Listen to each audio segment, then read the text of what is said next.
अस्सलामुअलैकुम, नमस्ते, सत श्री अकाल and welcome to Tabs kitchen. मैं टैब्स और हाँ जी, ये मेरा किचन है।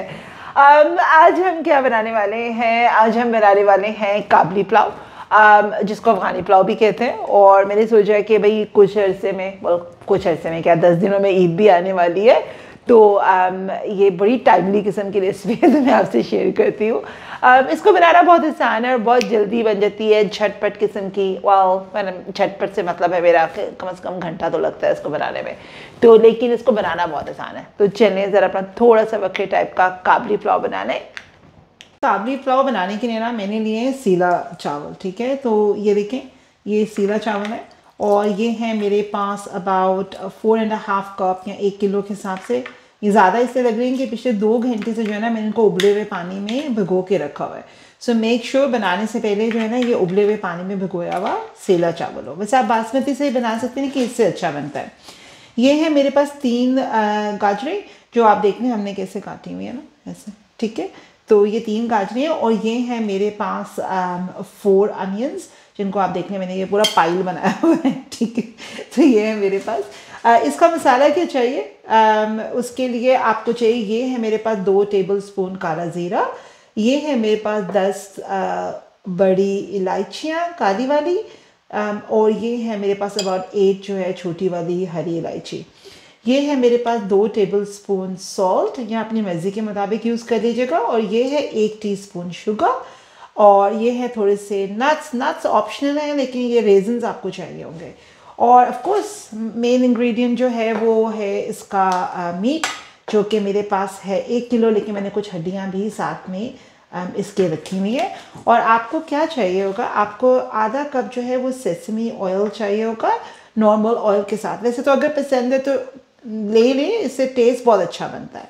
तो ये है हमारे काबली पुलाव के इंग्रेडिएंट्स।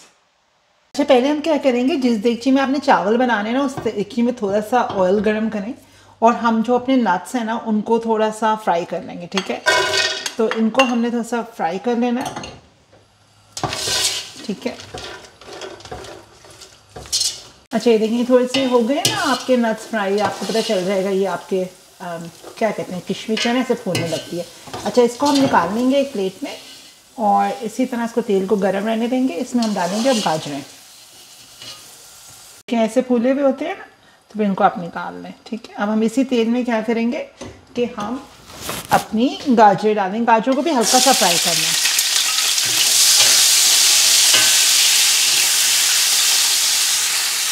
बस इतना सा फ्राई करना है गाजरों को, जैसे मैंने किया ना, ज़्यादा नहीं फ्राई किया, थोड़ा सा फ्राई किया। जैसे अगर आपने फ्राई नहीं भी करना तो आप ऐसे ही डाल दो, ठीक है। अच्छा, आपने क्या करना है कि जो आपकी थी ना ये सारा मसाला, इस मसाले को ना हमने बारीक सा पीस लेना है, ठीक है। तो अब इसका हम बारीक सा पाउडर बनाते हैं और अपना नेक्स्ट स्टेप करते हैं। अच्छा, अब उस ऑयल में हमने क्या करना है, ये जो था ना आपका सेसमी ऑयल, हमने ये भी डाल के इसको थोड़ा सा गर्म कर देना है, ठीक है। अब जैसे आपका ये ऑयल गर्म हो जाएगा, इसमें आपने अपने अनियंस डाल देना है।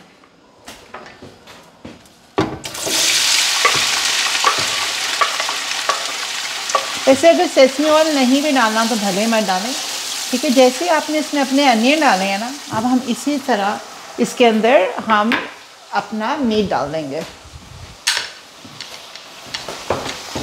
क्योंकि अब क्या होगा कि तेज़ आंच है, और इस तेज़ आंच के अंदर ही जो है ना आपका मीट इसके साथ ही कुक करेगा।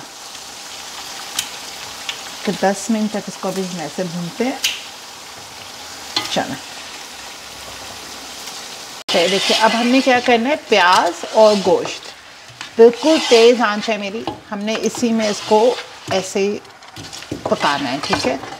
और साथ ही हमने क्या करना है कि जो हमारे पास सॉल्ट था ना, हमने वो सॉल्ट इसमें डाल देना। देखिए मैंने 2 टेबलस्पून लिया, अगर आपने कम या ज़्यादा करना है आप कर लें, ठीक है। हमने अब तेज़ आंच है, हमने नमक भी डाल दिया। अब हम इसको पकाएंगे खूब सारा, और साथ ही वो जो 1 चम्मच मैंने आपको शुगर नहीं गई थी, हमने वो भी डाल देनी है।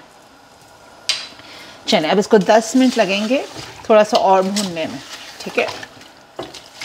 अच्छा, ये देखिए अब ये जो ना 10 मिनट से मैं इसको ऐसे तेज़ आंच में भून रही हूँ, और देखिए मैंने इसमें हड्डियाँ भी डाली हुई हैं, क्योंकि उसका जो टेस्ट है ना बड़ा अच्छा आता है। अब हमने क्या करना है कि जो मसाला था ना, मैंने आपको कहा था कि पीसना है वो बड़ी इलायची, ज़ीरा और ग्रीन इलायची का, उसका ये देखें, ये मैंने मसाला पीसा, ये भरा हुआ मैंने टेबल स्पून लिया है और सिर्फ 1 टेबल स्पून डाल के अब हमने इसको और पकाना है। ठीक है, अब आप क्या करें कि इसको कम से कम 10 मिनट तक तेज़ आंच पे जो है इसको पकने दें। फिर आप देखें इसकी खुशबू इस मसाले की बड़ी ज़बरदस्त है। सॉरी, मैं कह रही थी कि इसको तेज़ आंच पे पकने दें, फिर मैं आपको दिखाती हूँ कि क्या करना है नेक्स्ट स्टेप। अच्छा, ये देखिए, ऐसा लगेगा आपका जो मीट है। मैं आपको एक और बात बताऊँ कि अगर आप जो है ना चर्बी वाला मीट लेंगे ना तो वो ज़्यादा टेस्टी होगा, और आप मेक श्योर कि हड्डियाँ ज़रूर लें। अब जब आपका ये गोश्त ऐसे लगे ना, तो ये देखिए मेरे पास है ये 3 कप उबला हुआ पानी। ठीक है, आप अपने गोश्त के मुताबिक आपका गोश्त कितना टाइम लेगा गलने के लिए आप ले लें, मेरे लिए इतना पानी ठीक है। और अब हम क्या करेंगे कि इसको कम से कम, हमारा गोश्त जो है वो आधे घंटे में पक जाएगा। तो अगर आपका टाइम लगेगा तो आप भले 4 कप पानी डाल के उसको पकने रख दें। तो अब मैं इसको आधा घंटे पकने रखूँगी। ये है लैम्ब। तो चले मिलते हैं आधे घंटे में। अच्छा जी, ये जो है ना हमारा पिछले आधे घंटे से ये पक रहा है और खुशबू पूरे घर में हमारे आ रही है। अब हमें क्या करना है नेक्स्ट स्टेप इसके साथ, ये देखें ये इसका इतना पानी रह गया। ठीक है, और याद रखें कि 1 किलो मेरे पास चावल है, 1 किलो मेरे पास गोश्त था, उसके अंदर मैंने 700 ml जो है कम से कम 3.5 कप जो है पानी डाला था। ठीक है, अब हमने क्या करना है इसके अंदर कि ये जो हमारे पास गाजरें थी ना, ये हमने इसके ऊपर ऐसे डाल देंगे। ठीक है, और साथ ही हमने इस पे ये नट्स डाल देने हैं। ठीक है, और अब हम इसके ऊपर जो हमने अपने सेला के चावल भिगो के रखे हुए थे ना, वो जो पिछले 2 घंटों से गर्म पानी में, हमने वो इसके ऊपर ऐसे लेयर डाल के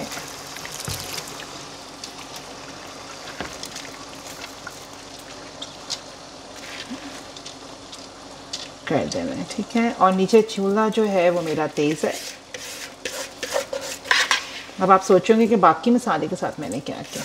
अभी हमने क्या करना है कि जैसे हमने ये चावल इसके अंदर डाल दिए ना, तो ये देखें मेरे पास, ये देखें दिखाई नहीं ज़रा, 1.5 कप के करीब जो है ना 400 ml उबला हुआ पानी है इसके अंदर। और हम क्या करेंगे, थोड़ा सा पानी इसके ऊपर डाल के इसको थोड़ा सा उबलने दें। अभी आपको पता चलेगा ये जैसे उबलेगा।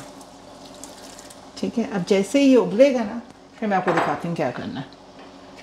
अच्छा, ये देखिए जैसे ये उबल रहा है ना, थोड़ा सा करीब ला के दिखाएं ना। ठीक है, तो जैसे जैसे ये पानी इसका उबलेगा ना, अब इसको थोड़ा सा और उबलने देंगे। जैसे आप ये देख रहे हैं जैसे निकल रहे हैं, हाँ अब ये निकलने शुरू हो गए ना हर जगह से। ठीक है, जैसे ये निकलने शुरू हो जाए, आपने क्या करना है कि आपको याद हो जो हमने मसाला पीसा था, ठीक है, वो सारा मसाला हमने ऊपर डाल देना। ये आपको बहुत ज़्यादा लगेगा, डोंट वरी, बहुत मज़े का होता है। आई एम श्योर आप लोगों ने खाया होगा, काबली पुलाव हर जगह मिलता है। ठीक है, अब इसको थोड़ा सा ऐसे उबलने दें 2-3 मिनट और, आई मीन 5 मिनट और इसको उबलने दें।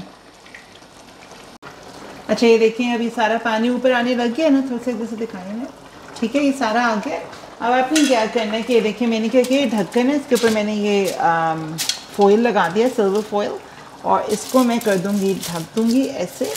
आंच को आप कर लें इसकी स्लो, लाइक मीडियम स्लो, और इसको अब कम से कम जो है ना 20 मिनट आपने दम में रखना है। लेकिन अगर आप चाहें तो इसको आप ओवन में भी रख सकते हैं at 180 for about half an hour. चलिए हम मिलते हैं। चलें जी, हमने ना कहा था ना कि 20 मिनट इसको रखना है दम पे, हमने रखा था 25 मिनट। तो बिस्मिल्लाहिर्रहमानिर्रहीम, खुशबू तो इसकी बड़ी अच्छी आ रही है हर जगह। और अब इसको चला के देखते हैं। बिस्मिल्लाहिर्रहमानिर्रहीम, ये लें जी।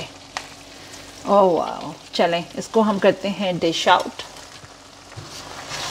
ये देखें, ठीक है, अब हम इसको करते हैं डिश आउट और दिखाते हैं आपको इसको कैसे खाना है। बहुत ही मज़े का, इसकी हड्डियाँ निकाल लीजिएगा जब आप इसको डिश आउट करें। चलें मैं दिखाती हूँ आपको। चलें जी, इसको तो wow, look at this colour and meat. ये देखें ना सारा इसका जो ड्राई फ्रूट है। चले निकालते हैं इसको डिश में। जी ये हमारा काबली पुलाव रेडी है। इसको तो वैसे आपको इसके साथ कोई सालन वालन की ज़रूरत नहीं है, लेकिन अगर दिल करे तो दही के साथ खाएं, इंजॉय करें और हमें ज़रूर बताएं कि आपको कैसा लगा। ये बहुत मज़े का है, मेरा रोज़ा है और मैं तो कह रहा मैं खा लूँ लेकिन मैं खा नहीं सकती हूँ। बहुत मज़े का ये। जी तो यही थी हमारी काबली पुलाव की आसान सी रेसिपी, जो मुझे पूरी उम्मीद है कि आप लोगों को पसंद आई होगी। पसंद आई तो लाइक करना, सब्सक्राइब करना मत भूलेगा और मुझे कमेंट बॉक्स है उसमें कमेंट करना भी मत भूलेगा। चलिए मिलते हैं अगले हफ्ते इंशाल्लाह। अपनी दुआओं में याद रखिएगा। Till then take care of yourself. Goodbye, अल्लाह हाफिज़।